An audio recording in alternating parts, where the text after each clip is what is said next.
اب مہاتما گاندھی کلکتہ گئے اور وہاں ایک دینی مدرسے کی ابتدا تھی. دینی مدرسہ وہاں شروع ہوا چاہتا تھا.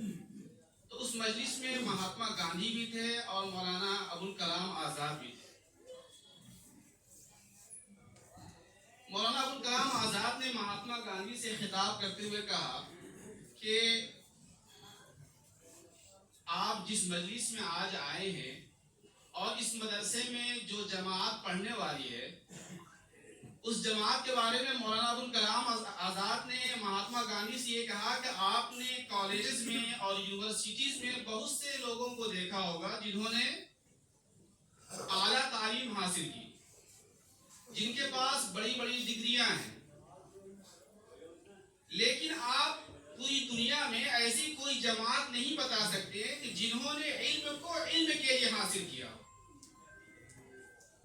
جب آپ یونیورسٹی میں داخلہ لیتے ہیں، جب آپ کسی کالج میں کوئی بڑی ڈگری لیتے ہیں تو ظاہر اس کے پیچھے مقصد یہ ہوتا ہے کہ آخر اس تعلیم کے بعد ہماری معیشت اور ہماری دنیا کس حد تک مضبوط ہوگی. مولانا آزاد کہتے ہیں گاندھی جی سے کہ گاندھی جی یہ وہ جماعت ہے، یہ جو ہمارے مفتیان کرام ہیں ان کی طرف میں اشارہ کر رہا ہوں، یہ وہ جماعت ہے جو علم کو صرف علم کے لیے حاصل کرتی ہے. میرے دوستو، علم اللہ تبارک و تعالی کی ایک امانت ہے.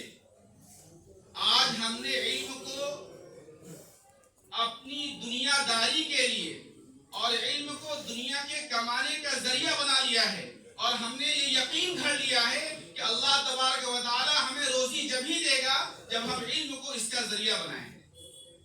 لیکن ایسا نہیں ہے. علم اللہ کی ایک امانت ہے. روزی دینا اللہ کی ذمہ داری ہے، وہ کسی اور طریقے سے دے سکتا ہے. لیکن اگر آپ نے علم کو علم کی طرح سیکھا تو پھر یقین کیجئے اللہ تبارک و تعالی کہ حبیب جناب محمد رسول اللہ صلی اللہ علیہ وسلم کا ارشاد ہے من یرد اللہ به خیرا یوفقہ فی الدین یا یفقہہ فی الدین، کہ اللہ تبارک و تعالی اگر کسی کے ساتھ بھلائی چاہتا ہے تو اسے اللہ کی شریعت کی سمجھ عطا کرتا ہے. یہ مفتیان کرام ان سے دو باتیں کہا کہ میں اپنی بات ختم کرتا ہوں. جن حالات میں ہم جی رہے ہیں ان سے آپ اچھی طرح واقف ہیں. آپ اس ادارے سے ٹریننگ لے کر جا رہے ہیں. حالات ایسے آئیں گے کہ لوگ آپ سے مسئلہ پوچھنے آئیں گے اور یہ چاہیں گے کہ آپ اس کا جواب ان کی مرضی کے مطابق دیجئے. آپ کا متولی اگر آپ امام ہیں تو آپ سے مسئلہ پوچھے گا اور یہ کوشش کرے گا کہ آپ اس مسئلے کا حل اس کی مرضی کے مطابق بتائیں. لیکن یاد کریں آپ انبیاء کے وارث ہیں. آپ صحابہ کرام کی جو ایک تاریخ رہی ہے اس کے حامل ہیں.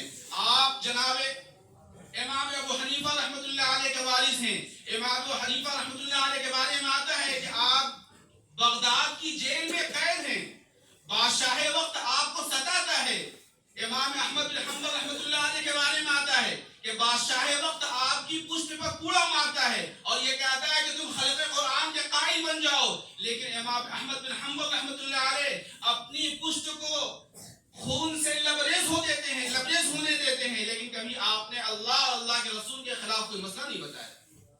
آپ امام شافعی کے وارث ہیں. آپ مالک ابن دینار کے وارث ہیں. امام مالک کے بارے میں آتا ہے کہ جب آپ مدینہ میں تھے، امام مالک رحمۃ اللہ علیہ مدینہ کے فقیہ کہلاتے ہیں،